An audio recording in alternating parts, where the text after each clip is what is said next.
Capítulo 1. Escopeta Chizan. Última noche por encima del suelo. 1929. Uno no imaginaría que tendríamos que salir de Chicago para ver un cadáver. Crecíamos allá en los viejos y malos tiempos de Al Capone y Bugs Moran. Justo el invierno anterior había tenido lugar la masacre del día de San Valentín, en North Clark Street. La ciudad tenía tan mala reputación que el subfusil Thompson era más conocido como la máquina de escribir de Chicago. Pero por aquel entonces yo tenía 9 años y mi hermana Mary Ellis 7, y aún no habíamos visto un fiambre. Imaginábamos que la mayoría de ellos estarían donde no puedes verlos, en el fondo del lago Michigan, vistiendo unas grandes botas de hormigón. No, tuvimos que viajar todo el camino hasta la casa de la abuela Dowdell para poner nuestros ojos sobre un cadáver. Papá dijo que Mary Ellis y yo ya teníamos edad para viajar solos. Decía que era hora de que pasásemos una semana con la abuela, la cual estaba ya mayor. No la habíamos visto desde que éramos chiquillos. Siendo de Chicago, madre y papá no tenían coche y la abuela no tenía teléfono. Se están librando de nosotros como el que tira la basura. Eso es lo que están haciendo, decía Mary Ellis con pesimismo. Ella sospechaba que papá y madre habían salido disparados a pescar una semanita en Wisconsin aprovechando nuestra ausencia. A mí no me importaba ir, porque lo hacíamos en el tren, el ferrocarril de Wabash, en un Bluebird que salía de la estación de Dearborn cada mañana con destino a San Luis. La abuela vivía en alguna parte del recorrido, en uno de esos pueblos que son cortados en dos partes por la vía del tren. La gente se quedaba fuera en sus porches para ver pasar el ferrocarril. Mary Ellis decía que no soportaba el lugar, por un motivo. En casa de la abuela uno tenía que salir fuera para ir a la letrina. Esta se encontraba justo enfrente a la casa de adobe, un cobertizo desvencijado lleno de trastos abandonados en tiempos del abuelo Dowdell. Un viejo y gordo gato sin castrar con los dientes irregulares vivía en la casa de adobe. Tan pronto salías de la letrina te saltaba encima. Mary Ellis odiaba aquello. Mary Ellis afirmaba que no había nada que hacer y nadie con quien hacerlo, así que me seguía a todas partes a pesar de ser 2 años mayor y ser un chico. Dábamos un paseo por el centro del pueblo en esos primeros días. Se trataba de una pequeña manzana de edificios de ladrillo, el banco, la compañía de seguros, la tienda de Moore y la cafetería Coffee Pot, donde una vez había estado la taberna. La prohibición estaba en vigor en aquellos días, lo cual significaba que vender alcohol iba contra la ley. Así que la gente fabricaba su propia cerveza en casa. Aún tenían los tejados de hojalata que sobresalían por encima de las aceras, y barras de madera para atar a los caballos. La mayoría de granjeros llegaba al pueblo en carretas tiradas por caballo, aunque había Fords, y el banquero L.J. Weidenbach conducía un Hubmobile. Nos parecía un lugar aburrido, pero eso era antes de que enterrasen a Escopeta Chizan. Su camino a la tumba habría pasado desapercibido de no ser por su nombre.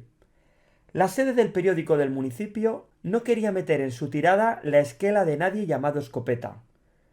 Pero nadie parecía conocer otro nombre. Esto provocó la atención de alguno de los periódicos más grandes. Uno de ellos envió un corresponsal a la cafetería Coffee Pot para fisgonear una historia de interés humano, ya que era agosto, un mes de poco movimiento en lo que se refiere a noticias. El Coffee Pot era el lugar donde la gente iba a holgazanear, hablar, telefonear e intercambiar cotilleos. A Mary Ellis y a mí nos atraía cuando pasábamos por allí, ya que éramos parientes de la señora Dowdell, la cual nunca ponía un pie en ese lugar. Decía que le gustaba mantener las distancias con el resto de la gente, lo cual era una tarea difícil en aquel pueblo. Mary Ellis y yo habíamos traído a casa el rumor de que un tipo sospechoso había llegado en el tren vestido como la gente de ciudad y con un sombrero de paja rígida. No pasaba desapercibido e iba por el pueblo preguntando, tratando de averiguar algo sobre Escopeta Chizan. Y tomaba notas. A la abuela le había contado un pajarito que Escopeta había fallecido, pero no sería la primera persona a la que le habría llegado la noticia. No era lo que se dice una mujer popular. El abuelo Dowdell había sido un hombre respetado, pero se había ido hace mucho tiempo. Fue el día que estaba haciendo unos tomates en el fogón de hierro negro, y su cocina estaba lo bastante caliente como para despegar el calendario de la pared con vapor. Sus grandes brazos estaban arremangados. Cuando escuchó que el pueblo era propenso a llenarse de reporteros, su mandíbula se tensó. Inmediatamente dijo: Os diré lo que busca ese reportero. Quiere pegarse una risotada a costa nuestra, porque piensa que no somos más que un puñado de paletos y gente de campo que no vale nada. Y lo somos, pero ¿acaso es asunto suyo? De todas formas, ¿quién era Escopeta Chizan? Preguntó Mary Ellis. No era más que un viejo libertino que vivió pobre y murió arruinado, dijo la abuela. Nadie se le acercaba porque olía como una mofeta. Vivía en un gallinero y ahora tendrán que prenderle fuego. Para cambiar de tema me dijo: Toma, remueve estos tomates con la cuchara y no dejes que se peguen. Llevo tanto tiempo en este fuego que yo misma estoy medio cocinada. Nos gustaba trabajar en la cocina. El día anterior había hecho compota de manzana y no había estado mal. Lo hacía fuera, sobre una fogata, y ponía unos peniques en el caldero para evitar que se pegara. En el coffee pot dicen que Escopeta cabalgó con los hermanos James. ¿Qué hermanos James? Preguntó la abuela. Jesse James y Frank. Nunca le habrían tenido con ellos. De todas formas, esos James eran gente de Missouri. Estaban contando al reportero que Escopeta mató a un hombre y fue a la prisión estatal.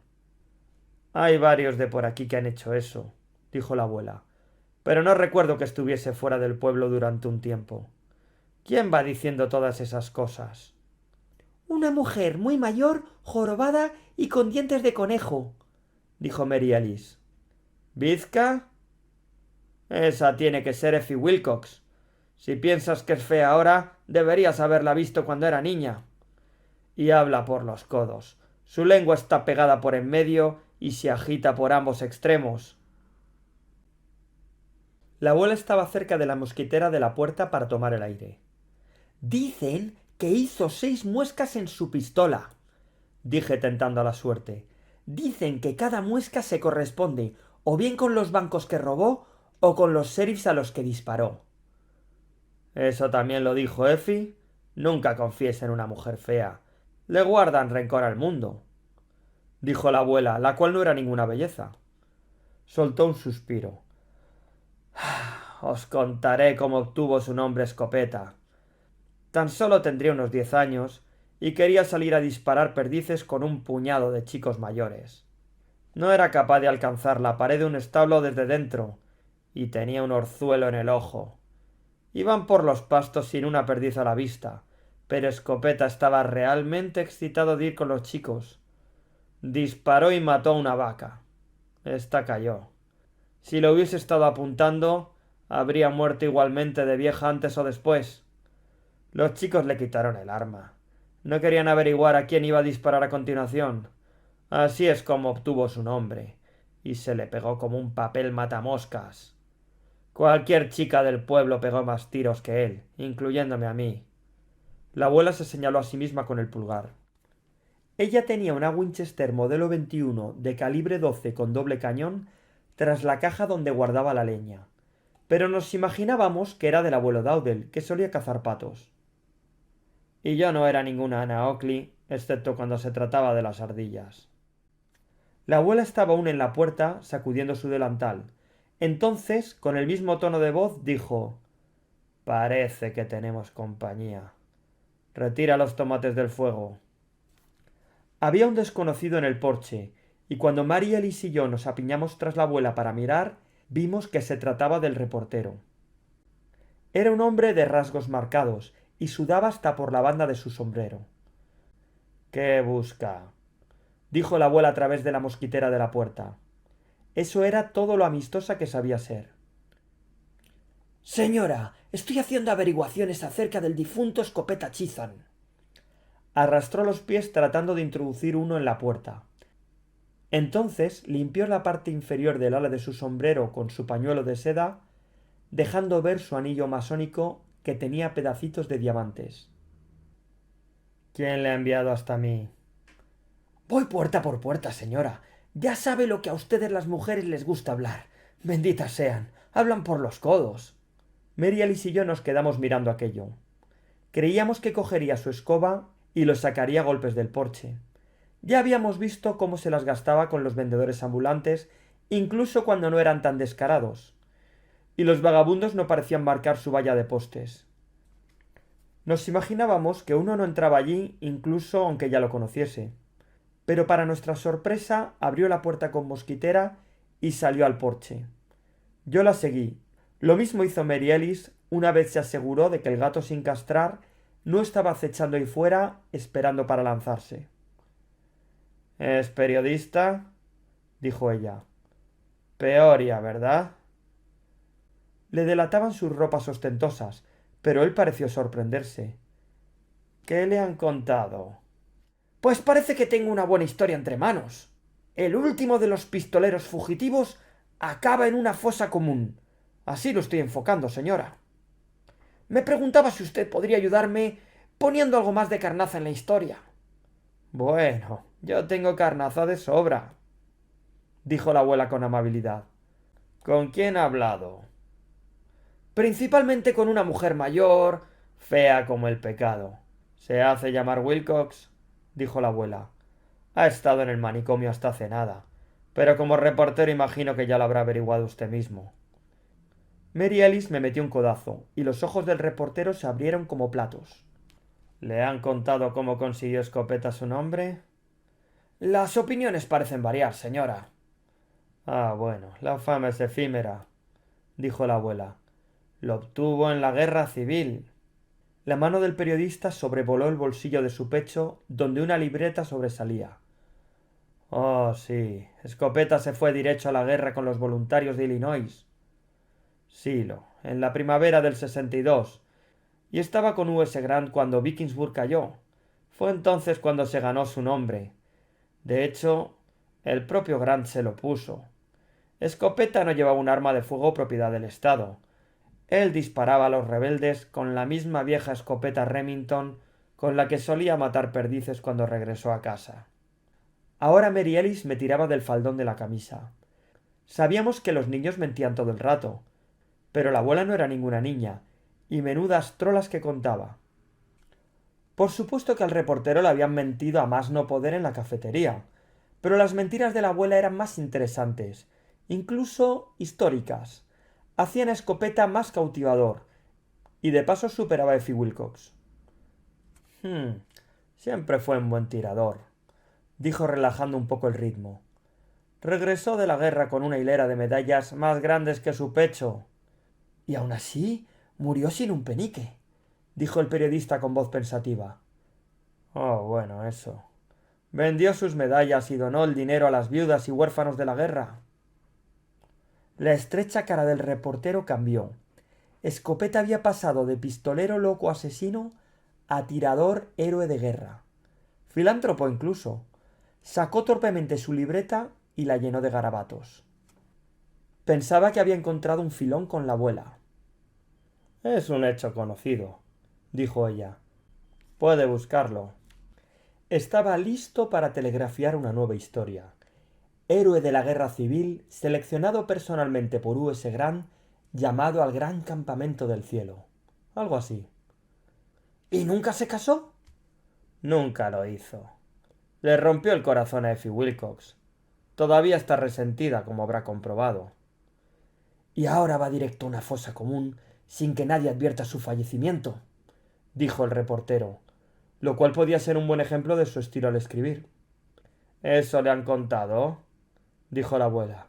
Le han tomado el pelo, muchacho. Pásese por el coffee pot y cuénteles que ha escuchado que Escopeta partirá para ser enterrado desde mi casa, con todos los honores. Pasará su última noche sobre el suelo de mi salón. Y usted está invitado. El reportero bajó las escaleras del porche, abrumado con todo su nuevo material. Le estoy muy agradecido, le dijo. Encantada de poder ayudar, le dijo la abuela. Mary Ellis había soltado el faldón de mi camisa. Lo poco que sabíamos acerca de los adultos no nos daba para entender a la abuela. Esta se giró hacia nosotros. Ahora tendré que cambiarme los zapatos y andar todo el camino hacia arriba hasta el almacén de madera con este calor, dijo como si ella no hubiese buscado todo aquello. Arriba en el almacén de madera estaban montando de mala manera el ataúd de Escopeta Chizan, mandándole la factura al condado, y la abuela tenía que decirles que le llevasen el ataúd a casa, con Escopeta dentro. Al caer la noche, un ataúd de pino verde sujeto por dos caballetes permanecía al pie de la ventana en voladizo del salón y la gente deambulaba por el jardín trasero. No podían ver a Escopeta desde allí, porque la tapa del ataúd bloqueaba la vista. Además, una pesada malla colgaba de la tapa abierta y descendía por el frontal del ataúd ocultándole. Escopeta no estaba recién muerto cuando encontraron el cuerpo. La abuela había abierto de par en par las ventanas, pero permanecía un olor peculiar en la habitación. Yo solo eché una mirada cuando le trajeron en el ataúd, y fue suficiente. Os diré solo dos cosas sobre él. No tenía dientes y vestía un mono con tirantes. La gente en el jardín aún no podía creerse que la abuela les hubiese abierto las puertas de su casa. Esto no frenó al reportero, que se fue derecho al salón buscando más carne fresca para añadir a su historia. Y no frenó a la señora Weidenbach, la mujer del banquero, la cual llegó guiando a su padre, un viejete de la mitad de estatura que ella, vestido con el uniforme azul de la Unión que usó en la Guerra de Secesión. Hemos venido a presentar nuestros respetos en esta triste ocasión, dijo la señora Weidenbach cuando la abuela les dejó entrar. Cuando le conté a papá que Escopeta fue condecorado por U.S. Grant y fue herido 3 veces en Bull Run, todos aquellos recuerdos fueron traídos de vuelta a su cabeza, y teníamos que acudir. Su viejo papá vestía el gorro cuartelero de la Unión y una condecoración de la Gran Armada de la República, y no parecía tener idea de dónde estaba. Lo acompañó hasta el ataúd, donde admiraron las flores. La abuela había plantado una jarra de gladiolos a ambos lados del ataúd, y en cada una había metido una bandera americana. Unas pocas personas más, dispuestas a desafiar a la abuela, fueron y vinieron, pero finalmente era el turno del reportero, que se instaló en la mejor silla, aún en busca de más noticias. Entonces no apareció otra sino la señora Effie Wilcox, con sombrero. Señora Dowdell, he venido a pasar la noche con usted y ver a nuestro valiente y viejo soldado en su último adiós. En aquellos días, la gente se sentaba alrededor del cuerpo durante la noche final antes del entierro. Habría apostado dinero a que la abuela no habría permitido a la señora Wilcox echar ni una ojeada rápida, mucho menos pasar la noche. Pero claro, la abuela estaba dando el mejor espectáculo posible para dar gato por liebre al reportero. Si ya poco parecía importarle lo que pensase la gente del pueblo, mucho menos cuando se trataba de alguien de fuera. La abuela hizo una señal con la mano a la señora Wilcox para que pasara, y al entrar ésta ojeó todo el lugar. Se dirigió al ataúd, se quedó mirando la malla completamente blanca y dijo: «¿Se le ve tan natural?». Después se acercó una silla junto al reportero. Este se estremeció, porque sabía de buena tinta que acababa de salir del manicomio. «Hace calor, ¿verdad?», le dijo a él, pero mirando a todas partes. La multitud de fuera finalmente se dispersó. Mary Ellis y yo nos quedamos en el borde de la habitación, demasiado curiosos para estar en ninguna otra parte. «Ya que va a quedarse usted hasta el final», dijo la abuela al reportero, «¿le apetece una cerveza?». Parecía animado, y la abuela le dejó con la señora Wilcox, que no era otra cosa sino un castigo.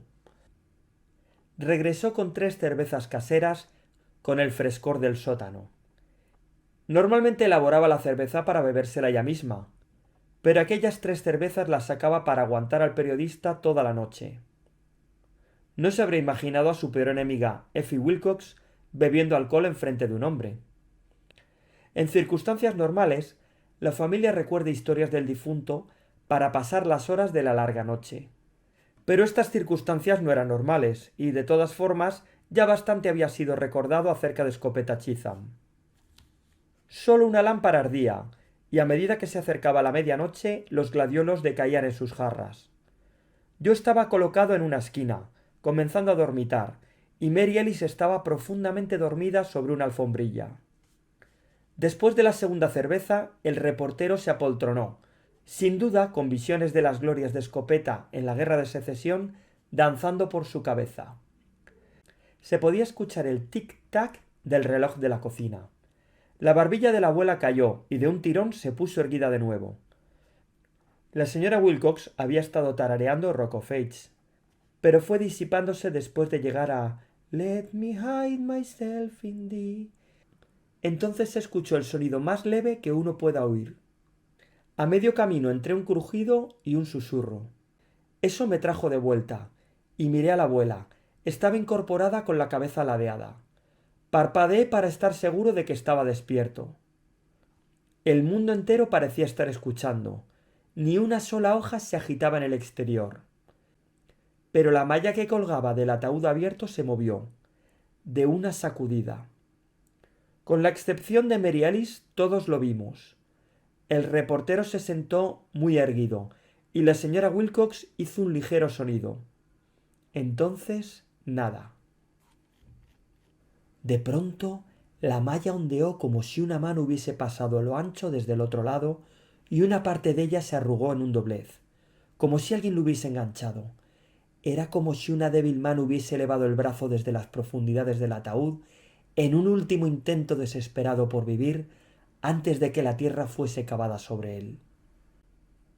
Cada pelo de mi cabeza se erizó. No, dijo la señora Wilcox con voz ahogada. Se reincorporó de su silla y el sombrero se le cayó hacia adelante. No. El reportero agarraba los reposabrazos de su silla con todas sus fuerzas. Me cago en la... Pero la abuela salió disparada súbitamente de su silla. ¡Basta, Escopeta! rugió. ¡Tuviste tu tiempo, chico! ¡No te queda más! Salió al galope de la habitación más rápido de lo que yo jamás hubiera imaginado.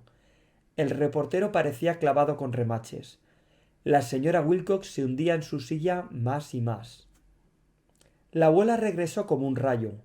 Sobre el delantal de su hombro alzaba la Winchester calibre 12, que había sacado de la caja de leña. Balanceaba el arma de manera salvaje por la habitación, sobrevolando el sombrero de la señora Wilcox, y apuntó a la malla que cubría el bostezante ataúd. Entonces pegó un tiro.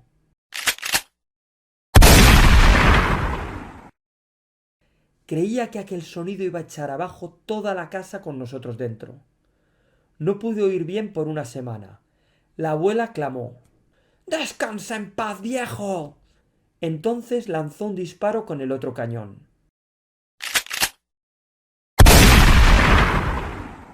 El reportero salió de su silla y dio una vuelta completa en círculo a toda velocidad. Las botellas de cerveza salieron volando.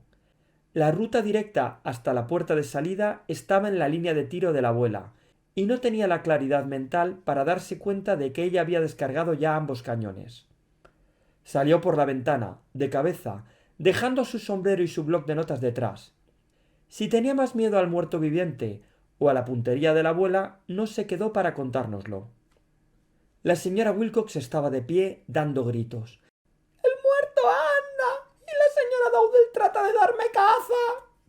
Salió disparada por la puerta y se perdió en la noche. Cuando la puerta mosquitera se cerró de golpe, se hizo el silencio. Mary Ellis no se había movido. La primera explosión la había despertado del susto. Pero por supuesto pensó que la abuela la había matado, así que no se molestó en moverse. Ella cuenta que toda aquella experiencia le produjo pesadillas durante años.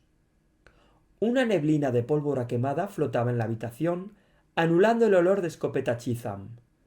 La malla blanca eran ahora unos trapos negros, y la abuela había hecho volar la tapa del ataúd. Había roto cada uno de los 3 cristales del ventanal, con excepción de los que estaban abiertos. De hecho, había agujereado severamente la carpintería de su casa y había alcanzado las hortensias de fuera. Pero aparte de los perdigones dispersos, no había desfigurado a escopeta Chisholm más de lo que ya estaba. La abuela se quedó de pie, saboreando el silencio. Entonces se fue a la cocina con la calibre 12 medio suelta en la mano. «Ya es hora de irse a la cama, niños», dijo mientras nos dejaba atrás caminando fatigosamente. Aparte de la propia abuela, yo era el único que había visto al gato de dientes irregulares saliendo disparado del ataúd y por el alféizar de la ventana cuando ella abrió fuego. Supuse que ella lo había visto colarse dentro, lo cual le dio esa idea. Había sido el gato, sentado de manera petulante sobre el pecho sin respiración de Escopeta Chisholm, quien había golpeado la malla de la forma que un gato lo haría, y por supuesto se largó igual que había llegado cuando la abuela disparó sobre sus harapientas orejas, ya que probablemente ya había gastado sus 7 vidas. El gato en el ataúd le había dado a la abuela Dowdle su oportunidad. No parecía tener tiempo para Effie Wilcox, cuya lengua se agita por ambos extremos, pero incluso tenía menos tiempo para un reportero de periódico que piensa que tus asuntos son los suyos. Por cortesía del gato, había disparado una bala, por así decirlo, en dirección a cada uno de ellos. Aunque no se regodeaba, parecía satisfecha. Definitivamente engordaba su reputación y le daba a la gente una nueva razón para dejarla en paz. La historia acerca de la última noche de Escopeta Chisholm por encima del suelo mantuvo a la cafetería Coffee Pot completamente ocupada por el resto de nuestra visita aquel verano. Fue una historia que creció al ser narrada en uno de aquellos pueblos donde siempre hay tiempo para reflexionar sobre los diferentes tipos de verdad. Fin del capítulo 1.